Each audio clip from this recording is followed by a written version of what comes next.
Today, we're going to talk about nicknames of Speedway riders from the 1970s and how these nicknames, they changed the sport of Speedway. They added another dimension to the sport. How they made an ordinary rider become a superstar in the eyes of the Speedway fans. Thank you for hanging out with us today. And if you like motorcycle, Speedway, racing, please consider subscribing. Like the show if you like it, and we appreciate you with us here today. Like we mentioned, many riders, they had these nicknames, and it really created a buzz with the crowd. And one of the riders we're going to talk about today, Wild Bill Cody. Wild Bill was not wild. If you know Bill, he was nothing but conservative. Nice guy, mild, soft-spoken guy. But everyone thought he was wild.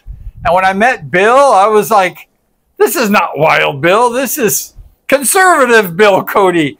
But that nickname propelled Wild Bill to fame and fortune in the 1970s.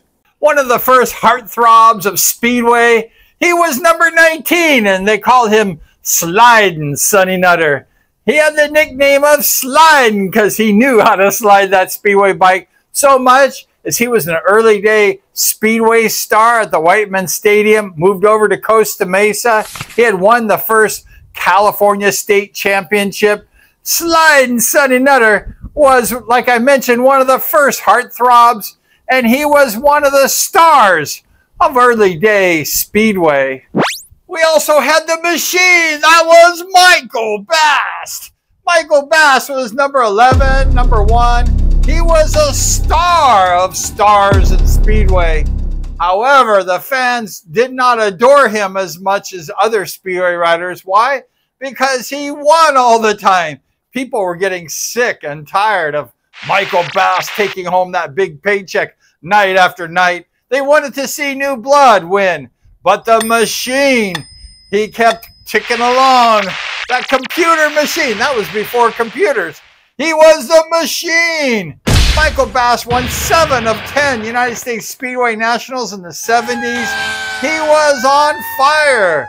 That was 70% of the Speedway Nationals. The machine was the machine.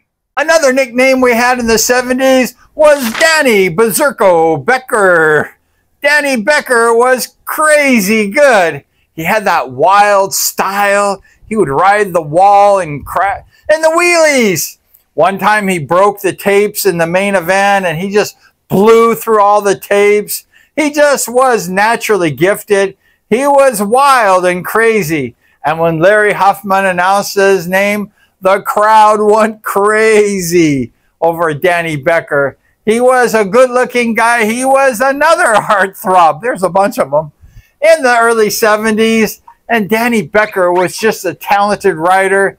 And he was the Berserko. Another famous rider in the 70s was Billy Gray. That was Bud of Father Knows Best. Probably a lot of you don't know that show. Maybe some of you do.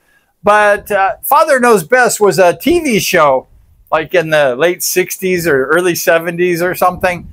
And Billy Gray played Bud, and he was one of the first TV stars of Speedway.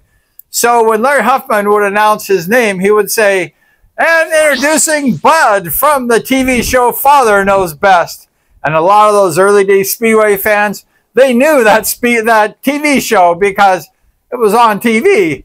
And everybody cheered for Billy Gray. Why? Because he raced like the Tin Man. And he was a good racer. He was a hard charger. And he won several main events.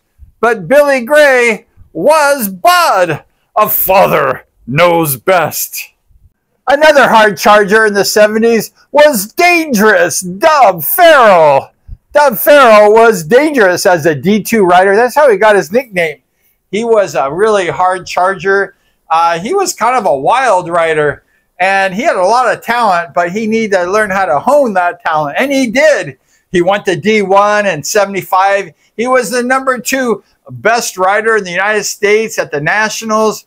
Dangerous Dub Farrell was no longer dangerous, but he was dangerous in winning races. He won all those races. He was a hard charger, sponsored by Jerry Fairchild back in the day. And he was my first Speedway teacher at age 16. And let me tell you, Dangerous Dub, he knew Speedway. He knew how to teach someone how to ride a Speedway bike. And Dangerous Dub Farrow was an incredibly gifted Speedway rider. Another Speedway rider with a cool nickname was the Rocket Rick Woods. He was the first United States Speedway champion at the Whiteman Stadium. He won 2 more U.S. championships at the Costa Mesa Bull Ring in the 70s. The Rocket Rick Woods was a solid rider, and Rick Woods was fast as a rocket. He was a great smooth rider, and Rick Woods was a very popular rider in his days. The Rocket Rick Woods. Another star Speedway rider in the 70s was number 5, Lightning Larry Shaw. Larry Shaw was fast as lightning with that red uniform leathers and those white bolts on his sleeves. Larry Shaw was just an incredible rider. He was a smart rider too. He recently passed away, rest in peace. But Larry Shaw was an amazing rider. And when they said, Lightning Larry Shaw, the crowd went crazy. Another cool rider in the 70s was number 275, the Animal, Jim Fishbeck.